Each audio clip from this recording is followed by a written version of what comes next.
നിനക്ക് നേരെ വന്ന വാണിംഗ് അതൊരു തമാശയായിട്ടായിരുന്നു ഞാൻ കരുതിയത്. എന്നാൽ അതങ്ങനെയല്ല വൈഷു. സൂക്ഷിക്കണം നീ. പേടിയോടെ നിന്നിട്ട് കാര്യമില്ല. നിനക്കൊപ്പം ഞാൻ കാണും. എന്തു വന്നാലും നമ്മൾ ഒരുമിച്ച് നേരിടണം. അവൾ അവൻ്റെ കൈകളിൽ കൈ ചേർത്തു. മരണം വരെ ഞാൻ കാണും എൻ്റെ ആദിയേട്ടനൊപ്പം. അവൻ്റെ ചുണ്ടിലൊരു വിജയിയുടെ പുഞ്ചിരി വിരിഞ്ഞു.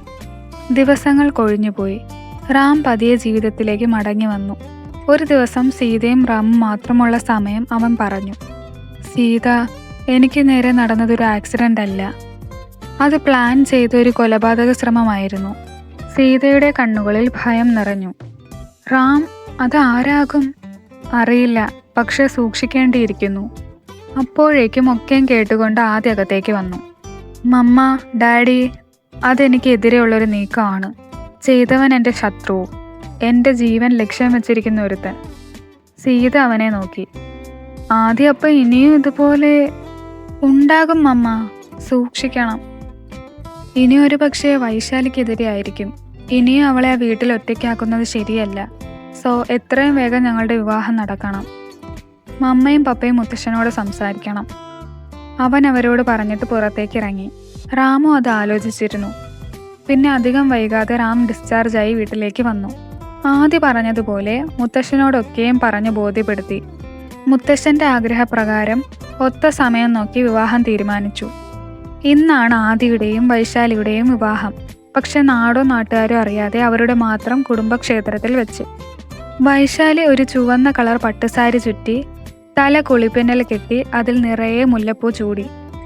കൈകളിൽ പേരിന് വേണ്ടി 1-2 സ്വർണ്ണ വളകൾ, കഴുത്തിൽ നൂല് പോലെ ഒരു കുഞ്ഞു മാല, ഒപ്പം ആദ്യം അവൾക്ക് നൽകിയ അവൻ്റെ മാലയും. ഒരു കുഞ്ഞു പൊട്ട് അവൾ കുത്തി. വൈശാലി അമ്പലനടയിലെത്തി.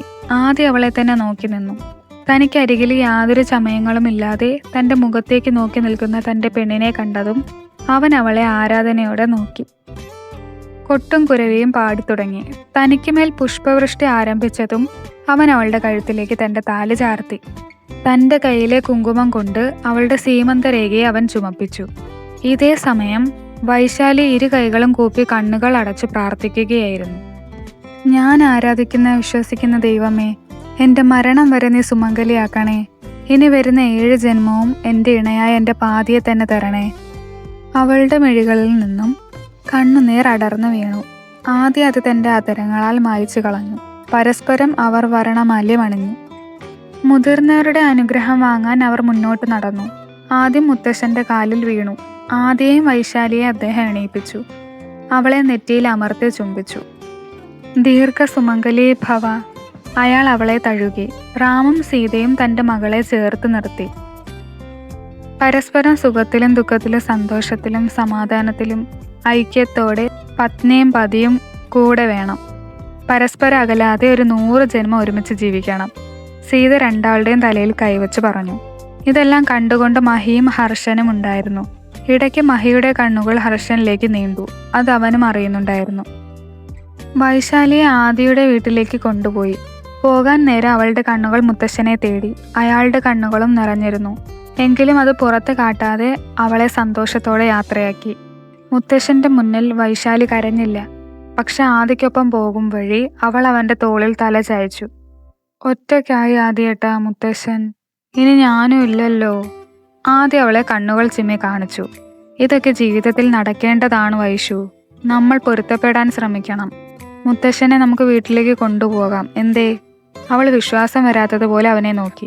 നോക്കി പേടിപ്പിക്കേണ്ട, കൊണ്ടുപോക എന്ന് തന്നെയാണ് പറഞ്ഞത്. അവൾ ഒരു ചിരിയോടെ അവനെ വരിഞ്ഞു മുറുക്കി. സീതയും റാമും ആദ്യമേ വീട്ടിലേക്ക് പോയി.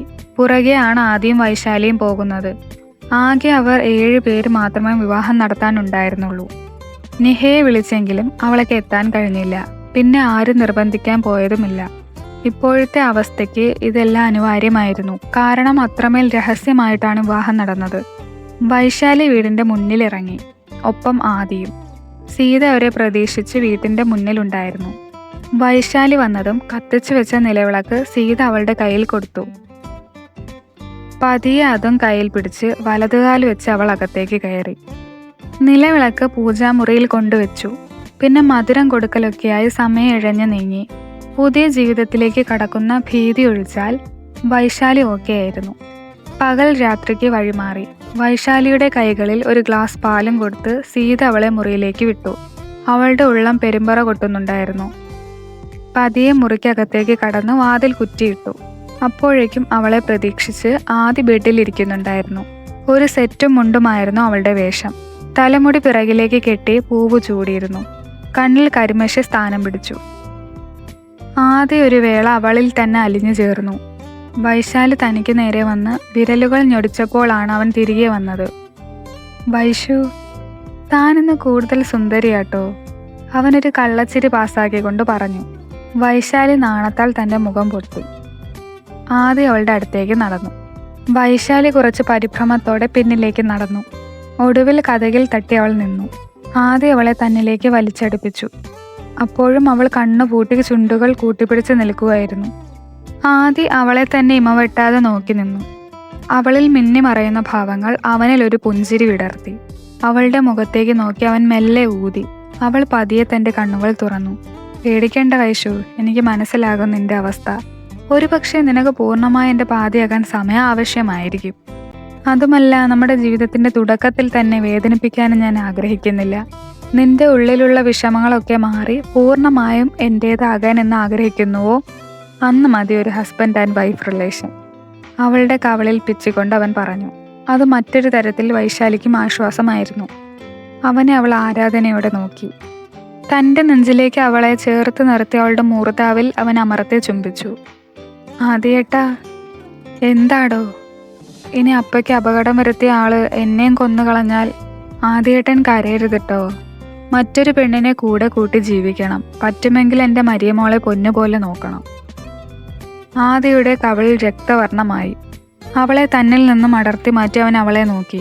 ഒരു നിമിഷം അവനിൽ വിരിഞ്ഞ ഭാവമാറ്റം അവളെ തെല്ലൊന്ന് പേടിപ്പെടുത്തി. നിന്നെ ചാവാൻ വിടാനാണോടി ഞാൻ ഇങ്ങോട്ട് കെട്ടിയെടുത്തേ? നോക്കു വൈശാലി, ഇനി ഇതുപോലുള്ള വർത്താനം നീ എന്നോട് പറഞ്ഞാൽ അടിച്ച് നിന്റെ കരണം ഞാൻ പൊളിക്കും, കേട്ടോടി. കണ്ണുകൾ ചുവപ്പിച്ച് അതിരങ്ങൾ വിറപൂണ്ട് ആദി പറഞ്ഞു നിർത്തി. ആദിയേട്ടാ, ഞാൻ... അവൾ വാക്കുകൾക്ക് വേണ്ടി പരതി. അവൻ വൈശാലിയെ നോക്കാതെ മുറിയോട് ചേർന്ന ജനാല കമ്പിയിലേക്ക് കണ്ണുകൾ നാട്ടി. സോറി ഏട്ടാ, ഞാൻ അറിയാതെ. ഇനി ആവർത്തിക്കില്ല, ഉറപ്പ്. അവനെ പിന്നിൽ നിന്നും പുണർന്നുകൊണ്ട് അവൾ പറഞ്ഞു. ആ കൈകൾ തന്നിലേക്ക് അടുക്കുന്നത് അവൾ അറിഞ്ഞു. നേർത്ത ഒരു ചിരിയാലെ വൈശാലി അവൻ്റെ കരവലയത്തിനുള്ളിൽ ഒതുങ്ങി നിന്നു. അവൻ അവളെയും കൂട്ടി ബെഡിലേക്ക് ഇരുന്നു. കുറേയേറെ മനസ്സ് തുറന്ന് അവർ സംസാരിച്ചു. പുറത്ത് മഴ അതിൻ്റെ ഉഗ്രകോപത്തിലെത്തിയിരുന്നു. ഇരുവരുടെയും മിഴികളെ നിദ്ര തഴുകിയപ്പോൾ അവൻ്റെ മാറിലൊരു പൂച്ചക്കുഞ്ഞ് ഉറങ്ങുന്നത് പോലെ അവൾ തലചായ്ച്ച് കിടന്നു. ഇതേ സമയം ഇരുളിൻ്റെ മറവിൽ ഇരുന്ന് ആദിയുടെ ശത്രു പൊട്ടിച്ചിരിക്കാൻ തുടങ്ങി. അറ്റ് ലാസ്റ്റ്, ആദി, നിനക്കെതിരെയുള്ള എൻ്റെ തന്ത്രം പൂർത്തിയായി കഴിഞ്ഞു. ഇനി കേവലം 2 നാൾ നീയും നിന്റെ ഫാമിലിയും എന്നേക്കുമായി ഈ ഭൂമിയിൽ നിന്നും വിട പറയും. കിഴക്ക് നിന്നും സൂര്യൻ ഭൂമിയെ എത്തി നോക്കി തുടങ്ങി. വൈശാലി ആദിയുടെ നെഞ്ചിൽ നിന്നും പതിയെ എഴുന്നേറ്റു. കണ്ണുകൾ തിരുമ്മി ചുറ്റും നോക്കി. അപ്പോഴാണ് താനിപ്പോൾ ആദിയുടെ വീട്ടിലാണെന്ന് അവൾക്ക് ഓർമ്മ വന്നത്. നേർത്ത ഒരു ചിരി അവളിൽ പ്രത്യക്ഷമായി. വസ്ത്രങ്ങൾ ഓരോന്നും എടുത്തുകൊണ്ട് അവൾ കുളിക്കാനായി ബാത്റൂമിൽ കയറി. തലയിലേക്ക് തണുത്ത വെള്ളം അരിച്ചിറങ്ങിയതും അവളുടെ മനസ്സും ശരീരവും ഒരുപോലെ തെളിഞ്ഞു. ഒരു തോർത്തുകൊണ്ട് തല ചുറ്റി അവൾ ചായമുഖിക്ക് മുന്നിൽ വന്ന് നിന്നു. മാഞ്ഞുപോയ തൻ്റെ സീമന്തരേഖയിലേക്ക് പുതിയ സിന്ദൂരം സ്ഥാനം പിടിച്ചു. ഉടുത്തിരുന്ന സാരിയുടെ മുകളിലായി അവളുടെ താലിമാല പുറത്തെടുത്തിട്ടു. കണ്ണിൽ കരിമഷി പടർത്തി. കുഞ്ഞുനാളിൽ അമ്മ നൽകിയ ശീലങ്ങളിൽ ഒന്ന്. ദീർഘമായി നിശ്വസിച്ചുകൊണ്ട് അവൾ തിരിഞ്ഞു. അപ്പോഴേക്കും കണ്ടു നിഷ്കളങ്കമായി ഉറങ്ങുന്ന ആദിയെ. അവളിൽ കുസൃതി ഉടലെടുത്തു. പതിയെ അവനിലേക്ക് അവൾ നടന്നെടുത്തു. തൻ്റെ തലയിലെ തോർത്തൊന്ന് മാറ്റിക്കൊണ്ട് കേശഭാരതത്തിലെ വെള്ളം അവൾ അവൻ്റെ മുഖത്തേക്ക് തെറിപ്പിച്ചു. ഒരു ഞെട്ടലോടെ ആദി എണീറ്റതും തന്നെ നോക്കി ചിരി പൊഴിക്കുന്ന വൈശാലിയാണ് കണ്ടത്. അവളുടെ കയ്യിലേക്ക് അവൻ്റെ പിടുത്തം വീണതും ഒരുവിധം അതിൽ നിന്നും തന്ത്രപരമായി രക്ഷപ്പെട്ട് അവൾ മുന്നിലേക്ക് ഓടി. പെട്ടെന്ന് തൻ്റെ സാരിത്തലപ്പിൽ ഒരു പിടി വീണതും ഒരു ഞെട്ടലോടെ അവൾ അവനെ നോക്കി. അവളുടെ സാരി തൻ്റെ കൈപ്പിടിയിൽ ഒതുക്കി അവൻ വശ്യമായി പുഞ്ചിരിച്ചു. അത് കണ്ടതും വൈശാലിയുടെ ഉള്ളിൽ ഒരു കാളലുണ്ടായി. ആദി വൈശാലിയെ തന്നിലേക്ക് വലിച്ചു. അവളുടെ ശരീരത്തിൽ നിന്ന് അത് വേർപെട്ട് ആദിയുടെ കൈപ്പിടിയിൽ ഒതുങ്ങി. അപ്പോഴേക്കും ബാലൻസ് കിട്ടാതെ അവൾ അവൻ്റെ മാറിലേക്ക് വീണു. ആദി വൈശാലിയുമായി ഒരു മലക്കം മറിഞ്ഞു. അവളുടെ ഹൃദയത്തിൽ ഇടുപ്പുയർന്നു പൊങ്ങി. അത് ആദിയിൽ ശക്തമായി പ്രതിധ്വനിച്ചു. അവളുടെ മുഖത്തേക്ക് അവൻ തൻ്റെ ചൂണ്ടുവിരലാൽ ചിത്രം വരയ്ക്കാൻ തുടങ്ങി. വിരലുകൾ പതിയെ അവളുടെ കഴുത്തിൽ നിന്നും താഴേക്ക് അരിച്ചിറങ്ങാൻ തുടങ്ങിയതും വൈശാലി കണ്ണുകൾ കൊണ്ട് വേണ്ടെന്ന് അവനോട് പറയുന്നുണ്ടായിരുന്നു. അവളുടെ വിറപൂണ്ട അധരത്തിലേക്ക് അവൻ്റെ മിഴികൾ പാഞ്ഞു. അവയെ ശക്തമായി തന്നിലേക്ക് ആവാഹിക്കാൻ അവൻ്റെ ഉള്ളം തുടിച്ചു. അവളുടെ ചൊടിയിലേക്ക് തൻ്റെ ചുണ്ടുകൾ ചേർക്കുമ്പോൾ അവളും മൗനമായി അവന് അനുവാദം നൽകുന്നുണ്ടായിരുന്നു. അവൻ്റെ ദന്തനിരകൾ അവളുടെ ചുണ്ടുകളിൽ വേദന സൃഷ്ടിക്കുന്നുണ്ടായിരുന്നു. അതിന് ഫലമായി അവൻ്റെ നെഞ്ചിൽ അവളുടെ നഖം മുറിവേൽപ്പിച്ചു. അവൻ്റെ കൈകൾ അവളുടെ അണിവയറിൽ ചുറ്റിയിരുന്നു. പരസ്പരം മധുരങ്ങളാൽ ഏറെ നേരം രണ്ടാളും കോർത്തു നിന്നു. പരസ്പരം ശ്വാസം എടുക്കാൻ കഴിയാതെ വന്നതും അവൻ അവളിൽ നിന്നും അടർന്നു മാറി.